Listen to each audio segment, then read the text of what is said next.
ভোলার গ্যাস ভোলায় ব্যবহারের দাবি, সরকারি মেডিকেল কলেজ ও হাসপাতাল স্থাপন এবং ভোলা-বরিশাল সেতু নির্মাণের দাবিতে সমাবেশ অনুষ্ঠিত হয়েছে দ্বীপ জেলা ভোলায়।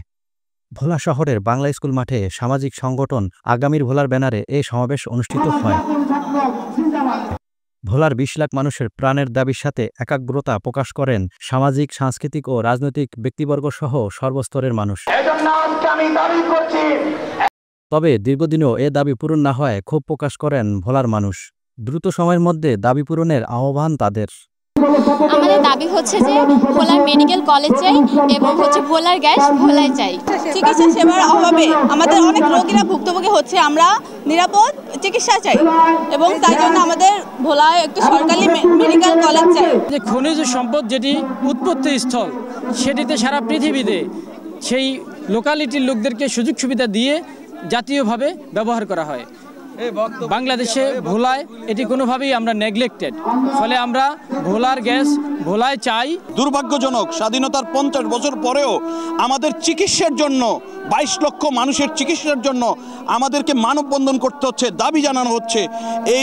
এটা অত্যন্ত দুঃখজনক। অভিশাপ রয়েছে যে আমরা বাংলাদেশের একমাত্র জেলা যারা মূল ভূখণ্ডের সাথে আমাদের কোনো সংযোগ নেই। আমরা আমাদের মূল ভূখণ্ডের সাথে একটি সেতুর মধ্য দিয়ে সংযুক্ত করা হোক, এটি আমাদের চাওয়া। ৩ দশক আগে ভোলায় ৩টি গ্যাস ক্ষেত্র আবিষ্কৃত হলেও গ্যাসের ব্যবহার থেকে বঞ্চিত ভোলার মানুষ। অন্যদিকে মেডিকেল কলেজ হাসপাতাল না থাকায় উন্নত সেবা বঞ্চিত এই অঞ্চলের মানুষ।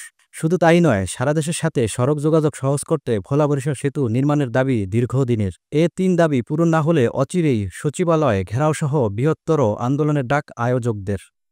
আমাদের দাবি না পূরণ হলে আমরা ঢাকায় একটা বড় ধরনের কর্মসূচি এবং বড় ধরনের একটা বিক্ষোভ কর্মসূচি দিব এবং সচিবালয় ঘেরাও কর্মসূচি থাকতে পারে এর মধ্যে, এবং ভোলা স্ট্রাইক নামে একটা কর্মসূচি আমরা দিতে পারি।